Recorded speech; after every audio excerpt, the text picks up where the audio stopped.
Shalom Bapak Ibu Saudara yang terkasih dalam Tuhan Yesus Kristus. Salam sehati.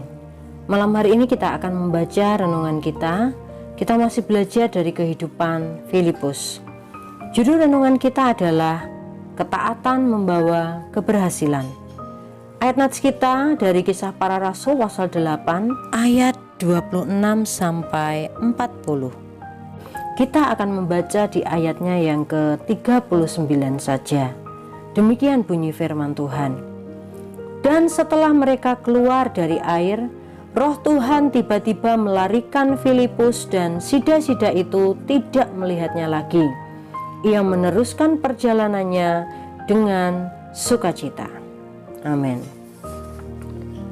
Satu lagi sifat baik Filipus yang perlu kita teladani adalah bahwa ia seorang yang peka dan taat kepada perintah Tuhan.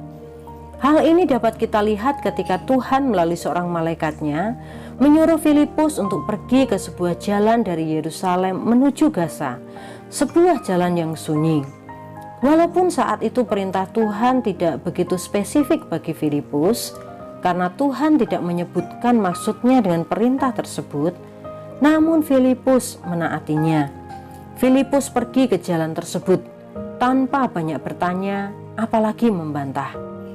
Ketika Filipus tiba di tempat yang diperintahkan oleh Tuhan, ternyata seorang sida-sida Ethiopia yang baru saja pulang beribadah dari Yerusalem sedang lewat dengan keretanya di jalan tersebut. Rupanya sida-sida itu adalah seorang pejabat tinggi karena ia merupakan kepala perbendaharaan Ratu Ethiopia. Jelas ia adalah seorang proselit, penganut agama Yahudi dari bangsa lain. Roh Kudus kemudian memerintahkan Filipus untuk mendekati kereta sida-sida tersebut tanpa memberitahukan selanjutnya apa yang harus diperbuat oleh Filipus. Tetapi kali ini pun Filipus taat. Walau ia belum tahu apa yang akan dilakukan selanjutnya, namun ia mendekati kereta sida-sida tersebut. Ketaatan Filipus membuahkan hasil. Ternyata Tuhan sudah mempersiapkan jalan bagi pertobatan sida-sida itu. Jadi, Filipus sudah tahu apa yang akan dilakukan selanjutnya, walau Tuhan tidak memberitahukannya. Dia sudah mengerti maksud Tuhan. Ketika itu Filipus mendengar sida-sida itu sedang membaca nats di Yesaya 53 ayat 7-8 tentang hamba Tuhan yang menderita, yang merupakan nubuatan tentang Tuhan Yesus. Filipus pun bertanya apakah orang tersebut mengerti apa yang dibacanya. Sida-sida itu mengatakan bahwa ia tidak mungkin dapat mengerti jika tidak ada yang memberitahukannya. Ia pun meminta Filipus naik ke keretanya. Ia bertanya kepada Filipus tentang hamba Tuhan yang menderita itu. Apakah itu Nabi Yesaya sendiri ataukah orang lain? Bertolak dari nas tersebut, Filipus pun memberitakan kabar baik kepada sida-sida tersebut, sehingga sida-sida tersebut bertobat dan diselamatkan. Filipus bisa saja tidak taat kepada Tuhan ketika Tuhan memerintahkannya untuk pergi ke jalan yang sunyi ke arah Gaza, karena ia sendiri belum tahu apa yang akan dilakukannya di sana. Demikian juga ketika ia disuruh Tuhan mendekati kereta sida-sida Ethiopia. Ia bisa saja tidak taat karena masih bingung apa yang akan dilakukan selanjutnya. Tetapi faktanya Filipus taat. Dan ketaatannya itu membawa keberhasilan, yaitu pertobatan seorang pejabat Ethiopia. Ketika kita mendapat perintah dari Tuhan, apakah kita akan menaatinya? Ataukah kita akan mencari banyak alasan untuk menghindarinya? Perintah Tuhan tidak harus kita dengar secara langsung seperti yang didengar oleh Filipus.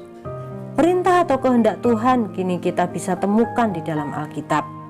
Ketika kita membacanya, hendaklah kita tidak hanya sekedar membaca, tetapi mari kita menaatinya, sehingga kita pun berhasil dalam segala aspek kehidupan kita.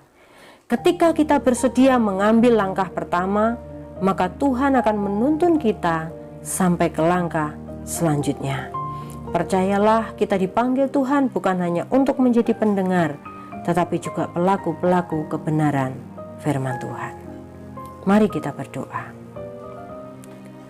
Tuhan yang ada di dalam kerajaan surga, kami mengucap syukur kepadamu untuk perenungan kami malam hari ini. Ajarlah kami Tuhan untuk selalu menaati perintah-Mu, sehingga kami berhasil dalam kehidupan kami.